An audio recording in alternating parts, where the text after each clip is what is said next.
그래서 이제 이런 것들 알고 계시면 종합부동산 문제는 깔끔하게 해결이 됩니다.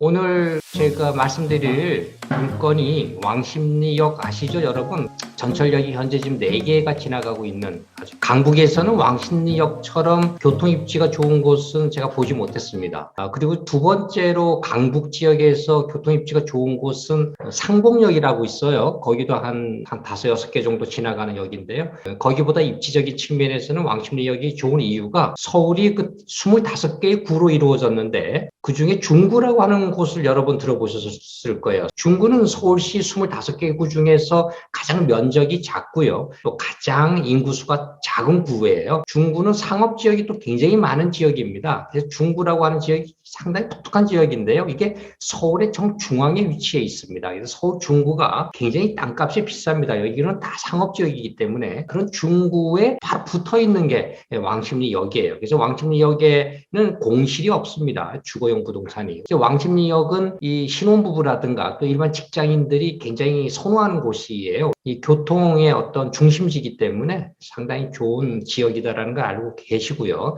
여기에 그 재개발이 이제 많이 논의가 되어 왔던 지역이에요. 왕십리역이 아시다시피 굉장히 낙후된 지역이 많습니다. 의외로 동네에. 그 중에 그 하왕구 구역이라고 하는 것이 있어요. 하왕구 구역. 이런 재개발 후보지가 서울에만 316군데가 있었습니다. 그러다가 오세훈 시장이 들어서면서 재개발 구역을 지정을 이제 하기 시작을 했습니다. 그게 작년입니다. 거의 뭐 7년, 10년 만에 처음으로 재개발 후보지를 21군데를 지정을 했죠. 21곳이 이제 재개발 후보로 지정을 하자마자 서울시에 있는 또 우리나라에 있는 많은 투자자들이 깜짝 놀랐죠. 두 가지 면에서 깜짝 놀랐는데요. 하나가 뭔가 하면 야 이제 재개발이 정말 시작이 되는구나. 두 번째는 야 21군데나 이렇게 재개발 후보지를 선정해? 라는데 깜짝 놀랐고 이제 앞으로 매년 올해부터 계속해서 1년에 25곳을 지정하겠다라고 발표가 됐습니다. 지금 어떤 일이 벌어졌는가 하면 서울에 이런 재개발 후보지가 매물이 다 들어갔어요. 그래서 왜냐하면 뭐 어차피 25개씩 이렇게 지정이 되면 뭐 3년만 하더라도 75개 한 100개 가까이가 3, 4년 안에 지정이 될 거기 때문에 그 재개발 후보지에 있는 매물들이 쏙 들어갔습니다. 작년에 21군데 12월 28일날 발표를 하면서 이 21군데가 발표하는 날 그 자리에서 2억 3억이 다 올랐으니까요. 재개발 투자라고 하는 것은 두 가지 전략을 짜셔야 돼요. 하나가 4억을 투자를 해서 내가 3년, 4년 뒤에 후보지에 지정이 되고 나면 차익을 먹고 빠지는 방법이 하나가 있고 두 번째 방법은 내가 아파트가 필요해요. 내가 그러면 이런 재개발 후보지의 아파트를 서울의 아파트를 하나 갖고 싶어. 그런 분들은 이제 후보지로 선정되고 나면 보통 7년에서 10년 동안 기다리셔야 돼요. 다 부시고 새로운 아파트가 건축되기까지 이렇게 두 가지 루트로 여러분이 선택하시면 됩니다. 보유세를 줄이는 방법을 제가 또 알려드리겠습니다. 보유세라고 하는 말 들어보셨을 거예요. 보유세는 크게 재산세와 종합부동산세로 나눠집니다. 재산세를 일단 빼고 얘기할게요.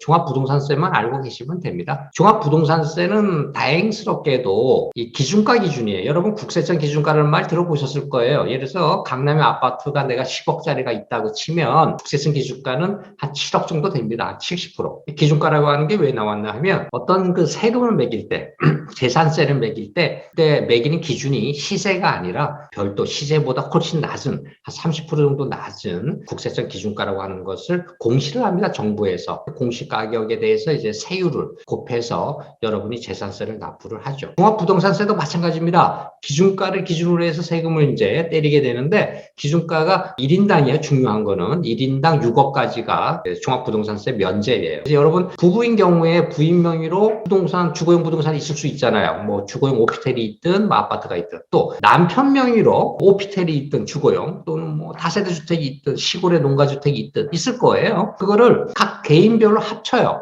그러니까 부인 명의로 되어 있는 주거용 부동산을 합쳐서 기준가가 총액이 6억이 넘지 않으면 한 푼도 안 내죠. 또 남편 명의로 6억을 초과하지 않으면 종합부동산세 한 푼도 안 내요. 그래서 가능한 한 부동산을 사실 때는, 비싼 부동산을 사실 때는 가능한 한 어떻게 해야 돼에 따라서 기준가가 6억이 초과되지 않도록 명의를 쪼개야 되는 거예요. 예를 들어서 여러분이 지금 강남에 아파트를 뭐 한 채를 갖고 있다, 남편 명의로. 빌라를 하나 좀 사고 싶어. 재개발 쪽으로 돈을 더 벌기 위해서. 그럼 누구 명의로 사야 돼요? 부인은 주택이 없잖아요. 부인 명의로. 그럼 부인 명의로 왕십리를 사시라는 거죠. 그럼 부인은 이 왕십리 뭐 5억짜리 여러분 분양받아봐야 기준가 3억 5천 뿐이 안 되기 때문에 6억을 넘지 않잖아요.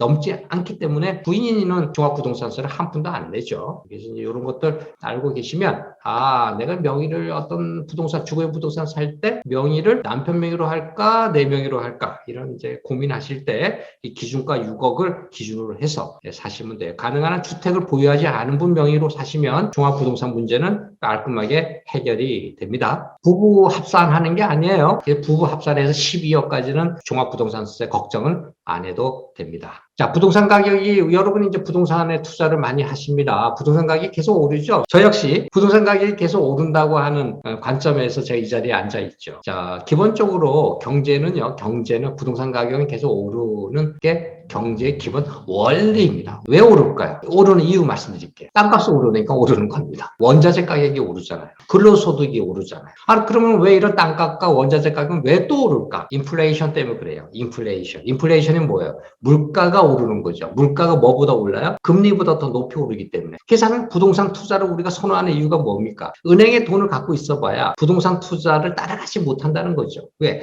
물가 상승률 이상으로 초과해서 항상 올랐던 게 현대사회, 과거사회, 조선시대, 고려시대 어떤 시대를 막론하고 어떤 국가를 막론하고 항상 인플레이션율보다 훨씬 부동산 가격이 더 많이 올랐다는 것이죠. 그래서 우리가 부동산을 선호하는 겁니다. 부동산은 절대 실패하지 않는다는 거죠. 단기적으로 세계적인 경제 공황이나 침체가 왔을 때는 부동산 가격은 그때는 떨어집니다. 폭락을 합니다. 그렇지만 다시 경제라고 하는 것은 재미있는 것이 오뚜기처럼 다시 회복되는 성향을 갖고 있기 때문에 그런 떨어졌던 부동산 가격도 언젠가는 다시 회복이 된다라고 하는 것이죠. 그게 과거의 역사예요. 그래서 여러분은 그런 역사를 알고 있기 때문에 부동산은 사두면 손해보지 않는다라는 게 이 몸에 체득화되어 있는 거죠.